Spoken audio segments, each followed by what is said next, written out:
Welcome back to the Crochet Credits. So, as my friends at Yarnspirations.com, this is the open ripple stitch crochet blanket using Bernat blanket. Now this blanket is 50 inches by 60 inches and it's an easy level. It's a 2-row repeat once we get ourselves set up. You'll notice that we're going to chain 115 to begin, but if you'd like to change the yarn or the hook size, the multiples are 22 plus 5. So you chain 22, 22, 22. When you're happy with it, just add the additional 5 and then you'll have balance. So I am using a 10 millimeter size N crochet hook because I tend to be tight with this yarn, but it's recommending an 8 millimeter size L. You'll use 2 colors throughout this whole thing. You can see the colors that were here. And I'm just using Bernat blanket, but in sparkle format. And it's just something I have left over just for demonstration purposes today. There is no crochet diagram available for you today. However, I will take you through step by step and show you everything that you need to know. So let's begin. We're going to chain 115 if you'd like to match the exact pattern, or you can do your multiples of 22 plus 5 as I explained. So that's what I'm going to do. I'm just going to do a swatch with you today. So just chain the number that you want. So in my case, I'll do the multiples and I'll be right back in a moment. So you'll notice that this blanket will grow pretty quickly. There's only 2 multiples here, but you can see how big it is. So we're going to go 5th chain from the hook. So what I recommend is just going back and go 1, 2, 3, 4, and 5. In Bernat blanket, I recommend always putting 2 strands on top and just leaving 1 at the base. If you go the other way like I normally show, it leaves an excessive gap. So this will count as a double crochet, chain 1, and a double crochet all into the same stitch. As you continue along now, the next 8 in the chain will all be double crochet. So we'll count those out together. So we're going to say 1, and 2, always leaving 2 on the top, and 3,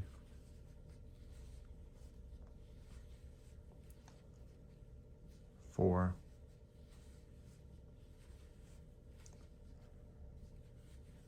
5, 6,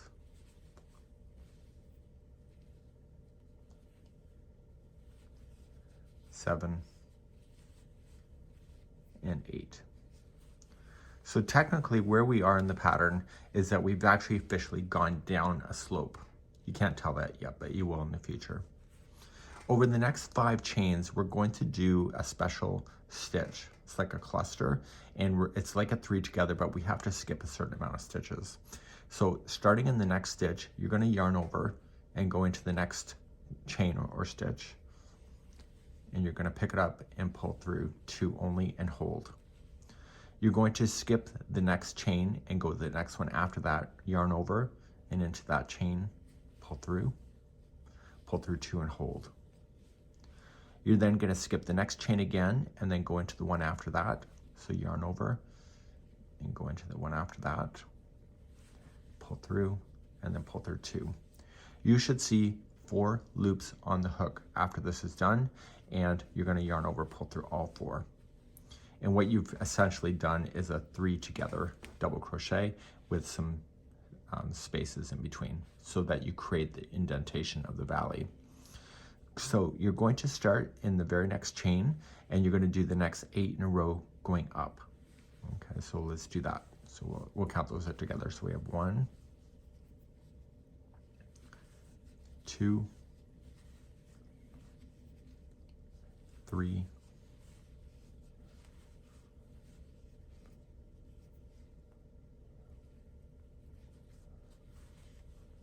4,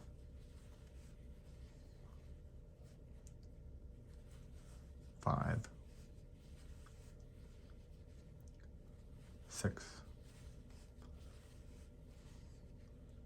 7, and 8. Now is a great time to take a pause and think. We went down 8 double crochets this side. We went up 8.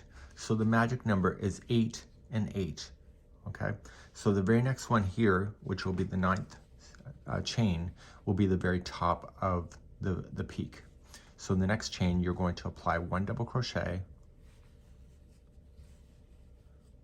itself, and then you were going to just chain 3 and that'll help it turn it going back down. So 1, 2, 3, and in the same chain, apply another double crochet in. So that is the top of the peak. Okay, so we've now just completed a valley and now a peak. So how many stitches are you going to do going down? If you said 8, that's the right answer, and if you didn't, that's the wrong answer, clearly. So let's do 8 going down. So we have 1, 2, 3, 4, 5, 6, 7, and 8. So we're now back at the bottom of the valley. Okay, so just look at it as like a heartbeat. So over the next 5 stitches, you're going to do the following. Yarn over and go into the next chain. Go in, pull through 2 and hold. Skip the next chain and yarn over and go to the chain after that. Pull through 2 and hold. Skip the next chain and go into the one after that. Pull through 2 and hold. You can see 4 loops here. Yarn over, pull through all 4, and that was another valley just completed. So how many stitches you got to go up? You got to go up 8. If you're continuing along, then you'll do your peak like you did here, where the 9th one away will be a double crochet, chain through, double crochet, then 8 down, and then do what I just showed you. So what I want you to do is continue this all the way across, and then I'll show you how to finish the final section of the row. If you're ready to continue to the end, after you get the last valley done, you're going to go 8 stitches going up. So you're going to count those. So 1, 2, 3, 4, 5, 6, 7, and 8. Now, if your stitch counts are wrong in any way and you have extra, you can always undo this knot in order to bring it closer to the end if you have to, but there's only 1 left here. And in the very final stitch, you're going to apply just 1 double crochet first, chain 1, and then the last double crochet into the same one. And that was the end of row number 1. So what I would recommend is that you have to change the yarns over as per what it says. So what it's suggesting to do is that on the very final, instead of finishing it and pulling it through the final 2 with this color, they're suggesting just to kind of drop it, okay?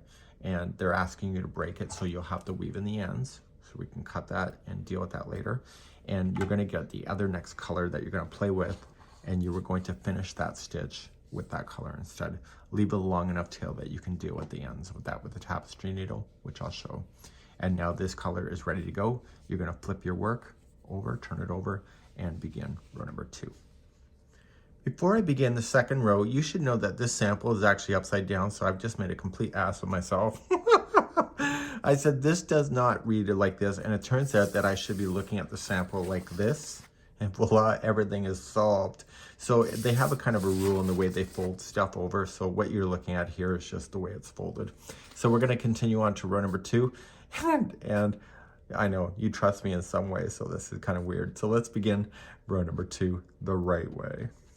Let's begin row number 2. We're gonna chain 4, so this will count as a double crochet and a chain 1. So 1, 2, 3, and 4. The first space that you'll run into the chain 1 is where you're going to apply the first double crochet. So just remember that your edging kind of exists of a double crochet, chain 1, and a double crochet here. So now we're going to begin and go all the way down to the valley here. So you're going to do this a total of 4 times, and you'll chain 1, skip 1 double crochet, and double crochet in the next. So say 1 in your mind. Then chain 1, skip 1, and double crochet in the next, and you can say this is number 2. Chain 1, skip 1, and double crochet in the next, and you can say this is number 3. Chain 1, skip 1, and double crochet in the next. And this was number 4. So you're now here at the base, so you've just finished number 4. So you're going to skip 1 and double crochet in the next.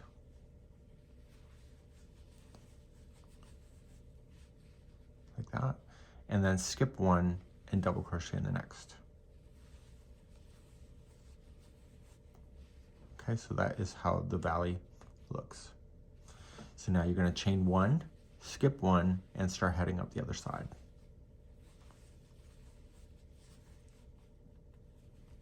Chain 1, skip 1, double crochet in the next. Chain 1, skip 1, double crochet in the next. And then you're going to chain 1, and then you're going to skip the last one and go right into the peak. And the peak will always be the same of a double crochet, chain 3, and double crochet. So let's examine the stitch work on the counts that we can see. So you see how these kind of belong together all as in one, and you can see that from the middle one here, there was 4 on this side, and then here's the middle, and there was 4 going up on this side. See that? Before you got there. So you're going to go down the next one again. So let's try go down. So just chain up 1, skip the first one out, and double crochet in the next. If you want to count it, you can. So that was number 1. Chain 1, skip the next. This is number 2. Chain 1, skip 1. This is number 3. Chain 1, skip 1, and this will be the number 4. So then you're going to skip 1. You're at the valley here, so skip 1, double crochet in the next, and then skip 1 and double crochet in the next. And there was the valley once again. And now you keep on going up. So you're just going to go all the way across in this formation. So just start by chaining 1 and start going back up. And so when you're ready for an edge, you just keep on going. And the edge is slightly different from the regular peaks because it is an edge. Okay, so if you're ever questioning anything, right from the middle one, there should be 4. So 1, 2, 3, 4. You got the last one here. You're going to go right into the edge here. So I'm coming up, and so I have my 4 coming up, so just chain up 1, and in the turning chain, you're going to apply 1 double crochet, chain 1, 1 double crochet. So you want to go into the turning chain so it sits better, and on the very last one here, instead of pulling it through, if you're going to change out your color, just put on the new yarn, pull through, and finish that off like that. Just turn and work and begin the next row. So let's start this row. We're going to chain 4, so that counts as your double crochet and a chain 1. And starting in the first chain 1 space, you want to go 9 stitches down, which includes the chain 1. Because it's an edge, there's 9, but normally in the rest of it, there will only be 8s going up and down. So starting in the chain 1 space, you're going to double crochet, and this will be 1, and then the next one is a double crochet into the double. So this is 2, and the space is 3, the double crochet is 4, the space is 5, the double crochet is 6, the space is 7, the double crochet is 8, and then the last space before the 3 are belonging together that you see here, these are the very base, is going to fill that in. So now you're going to do 3 together, double crochet over top of these 3. So just yarn over and going into the next one, pull through 2 and hold, then yarn over, go into the next stitch, pull through 2 and hold, and then the next one after that. and then pull through all 4 loops. And so those 3 just became together like that. So now you're going to go up on this side, starting in the spaces, and all the double crochets going up. There should be a total of 8. So we got the space for 1, double crochet for 2, space for 3, double crochet for 4, space for 5, double crochet for 6, space for 7, and then the final double crochet before the peak is number 8. So what I would do in person, I wouldn't necessarily be counting it like I am here on camera. Just know that you have 8 going up from after this. So you might just want to slam it in and then check if you want to, or just trust in yourself. On the peaks here, you're going to have a double crochet, chain 3, and double crochet. Okay, so you're going to go down. How many are you going to go down? It's the same number as here. The edging is the only time it's different. So it's going to be 8, starting in the first double crochet. So the double crochet for 1, I'll just count these out without identifying those. So 1, 2, 3, 4, 5, 6, 7, and 8. I think the dogs are acting upstairs. So there's 8. You see that these 3 are at the base, so those 3 become together as a double crochet 3 together.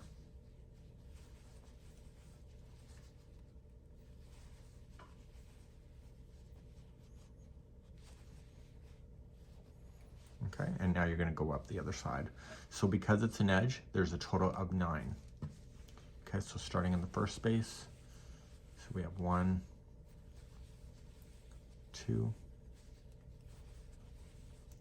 3, 4, 5, 6, 7, 8, and the 9th one is the space. And then in the turning chain itself, you are going to apply a double crochet, chain 1, and a double crochet. And now you'll change the color back. If you don't want to change colors, then don't. So you want to change the colors back to the other one and just do exactly what you did here, because it's a repeating of 2 rows. So let me just show you how to weave in the ends once you're ready to do that. And so let's just say we want to get rid of some yarn. You're going to want to use a tapestry needle for this in order to really get it to sit down and be out of the way so it doesn't fall out later. So let's show you how to weave in an end. So let's just say I wanted to get rid of this yellow. So if you weave it in with your crochet hook, you're guaranteed that it will fall out. So what I would recommend to you is just take this and just weave it up through the same color. So don't you dare go into the other color, because then it will be so obvious. And the goal is to get this stuck onto itself and just continue to go. It may thicken up the edge a little bit by doing this, but then you won't have it popping out everywhere. If you prefer to tie it in a knot somewhere, you can do that as well. And you want to just be careful with it. You don't want to be to the point where you're just going to weave it in a couple times and then be done. So just be careful with it and get it stuck in there. And then you can safely cut it out like that. So that would be how you weave in your ends. So you'd want to do everything with the pink, stay within the pink, and etc. And that would be how you would weave in your ends, just in case you need to know that.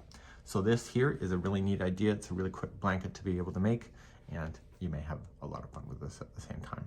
Enjoy and have a great afternoon.